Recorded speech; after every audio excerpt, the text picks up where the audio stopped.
If you ever wondered what a McDonald's looks like in Thailand, looks like it does just about any place else in the world. There's like 5 of them in this town, about where I live.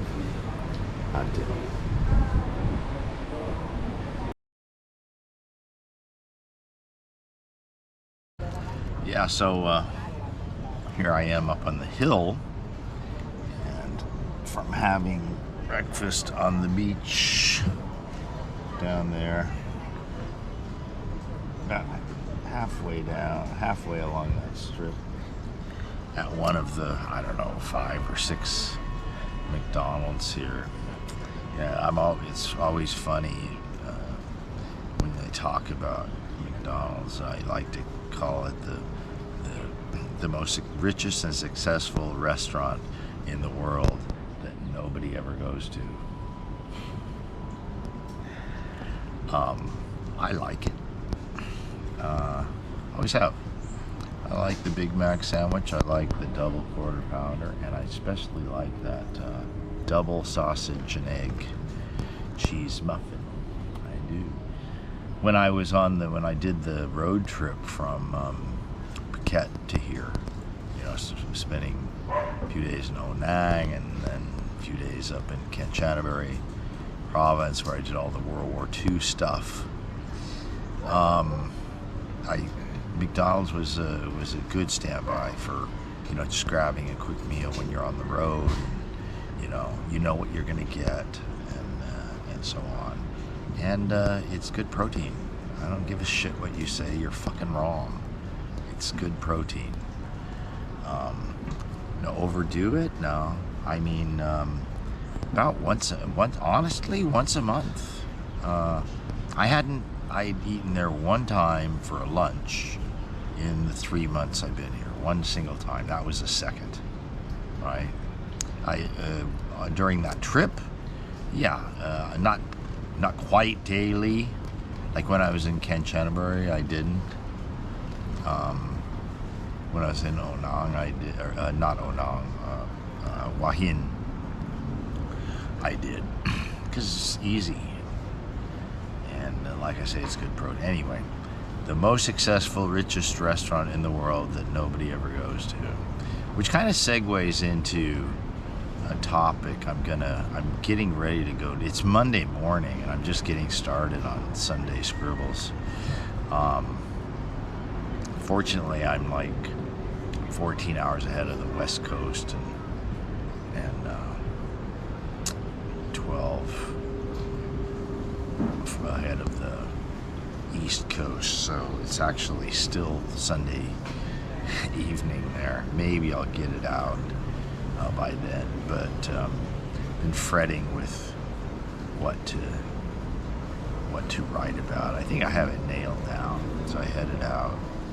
And one of the sections I think I'm going to talk about this idea of automatic lying. And I've been trying to nail it down. I wrote a post about it, a significant post. I think I'm going to go back. I'm going to strike up a conversation with chatbot Zon because I'm interested in AI as a way. People are worried because they perceive AI as being trained to lie. It's not. It doesn't know a lie from the truth. It knows 1 from 0. So its training is in language and predicting language, and to the extent that there is reason and logic in language, then it will demonstrate reason and logic. To the extent that there's irrationality and lies, it will reflect that too, like a child, right? The other part is limited context. This is a part that I want to delve into a little bit with it because I'm a little bit... So it's trained on vast amounts of data, billions and trillions, everything, right? Which it has reference to. But it's kind of like you have access to a library. You have access to all the internet via Google search. It's not like you hold it in your memory, right? But here's the difference. So it's the same way. Like right now, in what's called the context window for GPT-4, which is the normal one. There's one that'll be coming down the line pretty soon, which is GPT-4 32-bit. Right. So right now, what it can hold in the context of your discussion is about 7,000 words maximum. Right. So if you're discussing deep ideas, that's not a hell of a lot. Right. Now 32-bit, that gets it up to about 24,000 words. Now we're getting somewhere, right? On par with humans. But that's gonna, I think, is what's gonna drive it to what's called AGI, artificial general intelligence, when it can hold. And they're talking theoretically. It'll be able to have a million words in the context window. So that's like 1/5 of my whole blog. Because right now what it has to do is say, okay, this is what you're asking for. Okay, I'm going to grab a few thousand words about that on the blog. So it's not like it's looking at the whole blog. People mistake this. So when you can upload a book, right? When you ask the questions about the book, it has to take your question and say, okay, let me search the book, do a search algorithm to find the pieces that address that, and then discuss those. It's not like saying, oh, the whole thing. Now here's where it will exceed, because as you increase this context window, you will, it will be able to have more. It would be as if for human that, everything that you've ever experienced in your life is somewhere in here, right? It's recorded somewhere. Your problem is you don't have easy or automatic or certain access to it. Some things you remember, some things you don't. Sometimes you have good short-term, bad long-term, or the other way around, right? I'm a little poorer with short-term, actually, than long-term. So it's like somebody asked me something about something that just happened yesterday, and I will say, I can't remember. Ask me in a year. And I will, right? It's funny how that works. Although I will say that stopping drinking has improved short-term greatly, and I know that because of all the OTPs you have to put in now to get anywhere online. They text you or email you a 6-digit code. Before I had to open it up and glance at it while I input it, and almost it's just gradual. Since I stopped drinking, I'm at almost 9 months now, or 10 months, almost 10 months. Let's see, August, June, almost 10 months.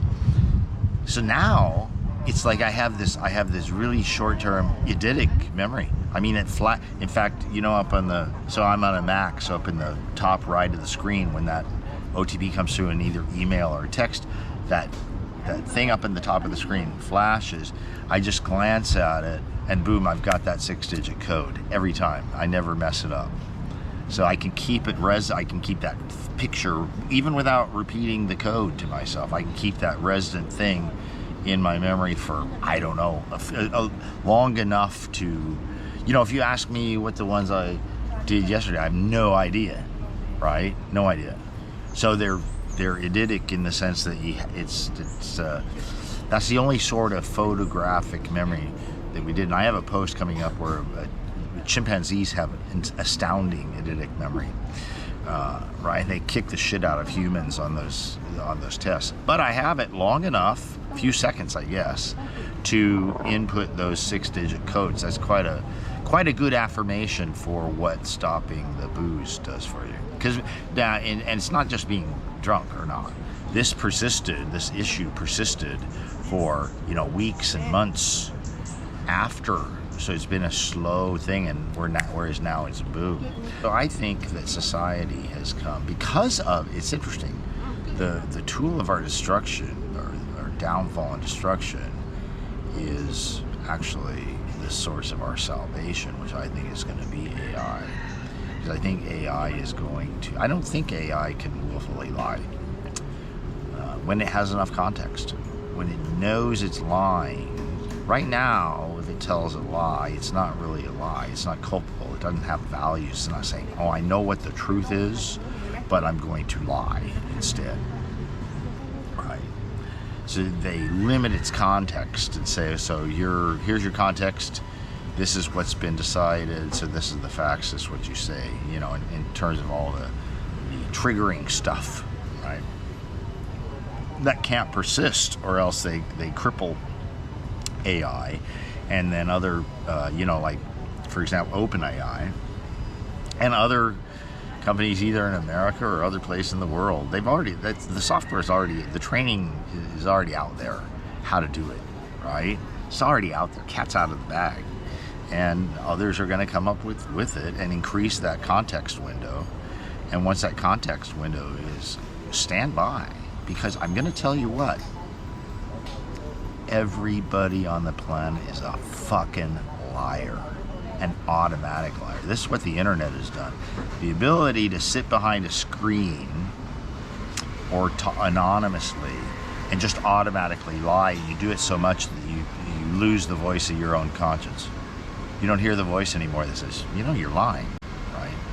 So, but you have to go back in time in real life. Why was, you know, dismissing like Bibles and catechisms and commandments and all that stuff, right? So it's, yes, okay, God commanded it, you don't lie, it's a commandment, right? But that's not the real reason. The real reason in a functioning society is trust, right? And what is lying, really, if you dismiss the moral, ethical, it's an evasion of reality. In other words, you know what the reality is, so you evade it, and then you commit fraud by telling other people what the reality is when you know that to not be the case. Now you can see how that's destructive in a civilization. So you had to have these trust mechanisms, right, where you can go get shit done without having to meticulously verify every goddamn thing, right? So, but the internet and social media has turned the whole world into a liar's den. The entire fucking world, every single country, every society, every culture, every group, everybody is a liar, right? And automatically so, just lie. And so it's spilling off into real life too, and it's causing problems, right? So I'm going to go back and have a chat with Zahn about this and post that as part of the section, and go from there. And this video was not sponsored by McDonald's. See ya.